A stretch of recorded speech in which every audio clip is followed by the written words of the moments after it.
Hello everyone and welcome to another interesting lesson. Today we are going to talk about reading module. Yes, আপনারা ঠিকই শুনেছেন যেই মডিউলটা নিয়ে সবার চিন্তা, সবার সমস্যা এবং যেই মডিউলটাতে সাধারণত আমাদের স্কোর কম এসে থাকে আজকের ওইটা নিয়ে কথা বলতে যাচ্ছি। ভিডিওটিতে আমরা যেটা করতে যাচ্ছি সেটা হচ্ছে রিডিং নিয়ে যতগুলো মিথ আছে সেগুলোকে সরাবো। এরপর আমরা বুঝবো পরীক্ষায় রিডিং এর জন্য আমাদের কাছ থেকে কি কি চাওয়া হয় আর সেগুলোকে সলভ করার জন্য আমাদের রিডিং এর প্রিপারেশনটা আমরা কিভাবে নিব। তো বন্ধুরা দেরি না করে লেটস জাম্প ইনটু দ্য পড়াশোনা।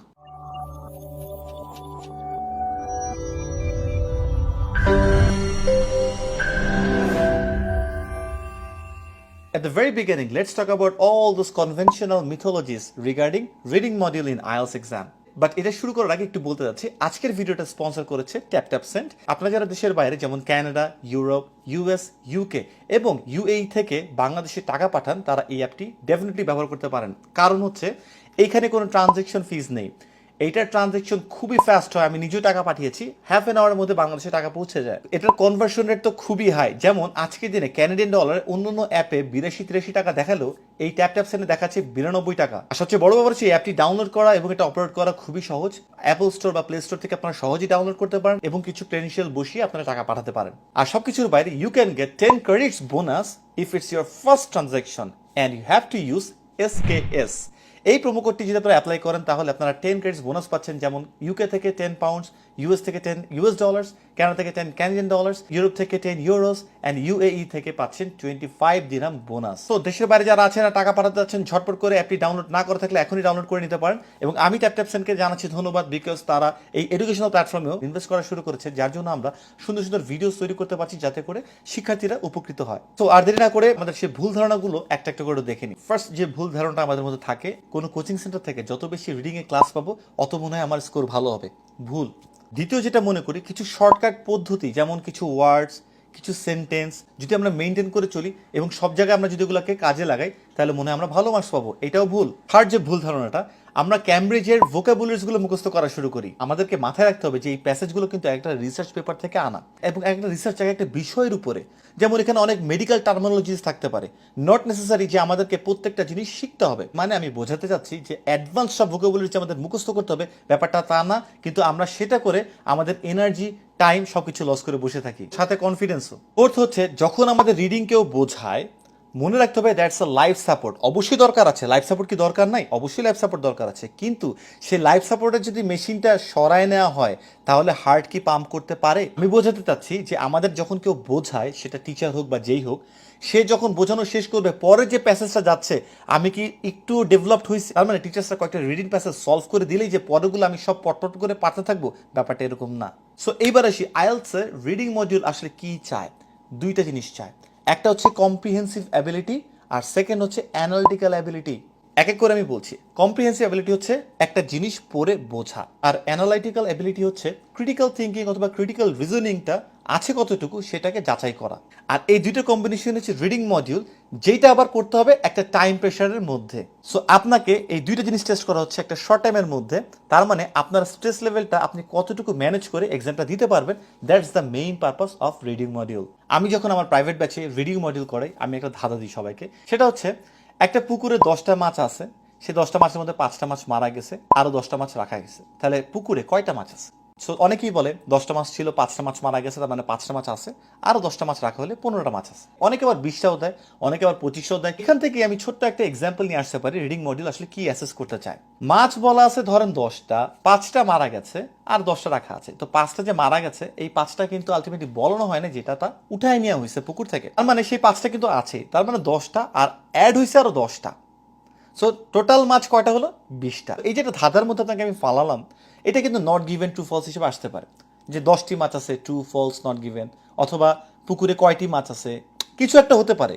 এই যে টেস্ট করা হলো সেটাকে বলা হয় অ্যানালিটিক্যাল অ্যাবিলিটি টেস্ট। আর যে কথাগুলো আমি আপনাকে বললাম এটা লিসনিং টেস্টে বক্তা বলবে, আর রিডিং টেস্টে আপনাকে এটা পড়তে হবে। তো আমি যে কথাগুলো বললাম যে একটা পুকুরে 10টা মাছ আছে, 5টা মাছ মারা গেছে, আরো 10টা মাছ রাখা হয়েছে, এখন পুকুরে কয়টা মাছ আছে এটা হচ্ছে কোয়েশ্চেন ছিল।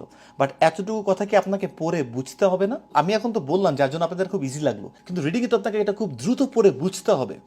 তারপর হচ্ছে অ্যানালিটিক্যাল জায়গা, যে আসলে কয়টা মাছ আছে, 10টা, 5টা, আর সময় কত একটা কোয়েশ্চেনের জন্য? এটা দিয়ে আমরা একটা ভিডিও বানাবো যে আমরা কোন কোশ্চেনের জন্য কত মিনিট রাখতে পারি। তার মানে বোঝা যাচ্ছে রিডিং মডেলটা কি টেস্ট করতেছে। আপনারা যতই মনে করেন যে এখানে 5টা ক্লাস, এখানে 6টা ক্লাস, এখানে 8টা ক্লাস, বা আপনি অনেকগুলো ক্লাস করতেছেন অথবা আপনি পরীক্ষা দিচ্ছেন, কোনো লাভ নাই যদি কিনা এই দুইটা জিনিস ডেভেলপ না করা হয়। এখন এমন সমাধান দিব যেটাতে আপনি রিডিং এ 7 পাবেন নিশ্চিত ইনশাআল্লাহ।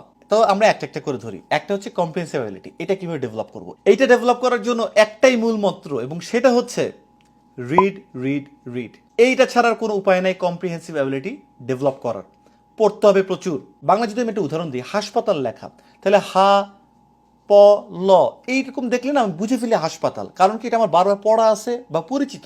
ইংলিশে যে ওয়ার্ডগুলো আছে যত আমরা পড়বো তত ওগুলো আমাদের মাথার মধ্যে গেঁথে যায়, এবং এরপরে সেকেন্ড টাইমে দেখা যাচ্ছে আবছা আবছা পড়লেই অথবা প্রথমে মিডল লাস্টে একটু হালকা দেখলেই এই ওয়ার্ডটা আমাদের মাথায় চলে আসে। তাহলে ভাই কতক্ষণ পড়বো?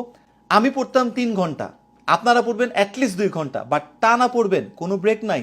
সো এখন যদি আপনি 2 ঘন্টা পড়তে যান এবং আপনি দেখেন 10টা পৃষ্ঠা আপনি পড়তে পারতেছেন ইংলিশে, ইটস ইউর লেভেল। জাস্ট এভাবে 2 ঘন্টা রেগুলার পড়ে যান, 1 মাস পরে দেখবেন আপনি 20 থেকে 25 পৃষ্ঠা পড়তে পারছেন উইথ প্রপার আন্ডারস্ট্যান্ডিং। সো আমি বিং এ টিচার সবাইকে সাজেস্ট করি, start with the easiest thing. Don't go for the Cambridge or other hard and advance vocabulary books. So এটার জন্য আমি 5টা বই রেকমেন্ড করি। I always suggest students start with the secret. আর এরপরে বইগুলো আমি ডিসক্রিপশন বক্সে লিখে দিব, আপনারা একটু দেখে নিয়েন। Now let's talk about the analytical ability. এইটা এমন একটা জিনিস যে ধূপ করেই হবে না, এটা কয়েকভাবেই বাড়ে। যেমন আপনি বিভিন্ন সময় বিভিন্ন কমপ্লেক্স সিচুয়েশন হ্যান্ডেল করেছেন, সলভ করেছেন, সেগুলো থেকে বাড়ে। সেকেন্ড হচ্ছে আপনি যদি অনেক কেস সলভ করেন বা থ্রিলার মুভি দেখেন, সেগুলো তো কিন্তু অনেক সময় এই অ্যানালিটিক্যাল বা ক্রিটিক্যাল রিজনিংগুলো আস্তে আস্তে ডেভেলপ হয়। থার্ড হচ্ছে যারা দাবা খেলে অথবা পাজল সলভ করে তাদেরও অনেক ডেভেলপ হয়, বাট এগুলো তো আসলে আলটিমেটলি আমরা এখন করবো না। ফোর্থ যেটা, সেটা সবচেয়ে বেশি ওয়াইজ, সেটা হচ্ছে back calculation. What is back calculation? আপনি যখন 1 ঘন্টা রিডিং পরীক্ষাটা শেষ করবেন, আপনি দেখলেন আপনার 20-22 হয়েছে। সো এটা কিন্তু আপনার লেভেল, এটা কিন্তু আপনার ইমপ্রুভমেন্ট না। নেক্সট স্টেজটা হচ্ছে আপনার আলটিমেটলি ডেভেলপমেন্টের জায়গা, যেখানে আমি ক্রিটিক্যাল অ্যাবিলিটি ডেভেলপ করতে পারি। সেটা কি? সেটা হচ্ছে নেক্সটে আমি 40 মিনিটস ব্যয় করব কোন কোন প্রশ্নগুলোর উত্তর আমি পারিনি এবং কেন পারিনি। এটা আমি কয়েকটা ক্যাটাগরিতে ভাগ করব। যেমন আমি এটা সময়ের জন্য পারিনি, নাকি এখানে ওয়ার্ডস আমি বুঝিনি সেজন্য আমি পারিনি, নাকি এখানে কথা খুব পেঁচানো ছিল আমি পারিনি, নাকি এখানে উল্টা করে বলা হয়েছে কিন্তু সোজাভাবে উত্তরটা ছিল, নাকি এই পর্যন্ত আমি পড়তেই পারিনি। সো এই কয়েকটা অ্যানালাইসিস আমাদেরকে করতে হবে, এবং প্রতিবারই এই 40 মিনিটস আমাদের এই রিডিং প্যাসেজ সলভ করার পরে দিতে হবে। তখন দেখা যাবে যে 4টা-5টা আমরা আরো বুঝতেছি, ও আচ্ছা এটা টাইমের জন্য পারিনি, ও আচ্ছা এখানে আমি আর একটু পড়লে পারতাম, ও আচ্ছা এই ভোকাবুলারিটা উল্টাভাবে করছে, সিনোনিমটা বা অ্যান্টোনিমটা এরকম ছিল।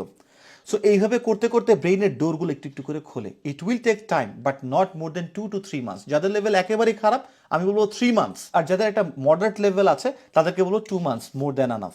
So this is how we can solve the analytical thing. After 2 months we will apply all those together in our reading module, and ইনশাল্লাহ we will get above 7। So বন্ধুরা, আজকে থেকে 2 ঘন্টা করে রিড করা শুরু করে দাও এবং একটা করে রিডিং প্যাসেজ সলভ করো, অ্যান্ড 40 মিনিটস ইনভেস্ট করো সেই অ্যান্সারগুলো বের করতে, যেগুলো তুমি পারোনি, কেন পারোনি সেগুলোকে দাগ দিয়ে রাখো।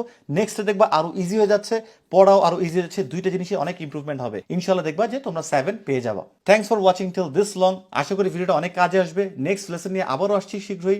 চ্যানেল সাবস্ক্রাইব না করা থাকলে এখনই সাবস্ক্রাইব করতে হবে, আমাদের সাথেই থাকতে হবে, লাইক কমেন্ট শেয়ারও করতে হবে। Thank you very much. সালামু আলাইকুম, আল্লাহ হাফেজ।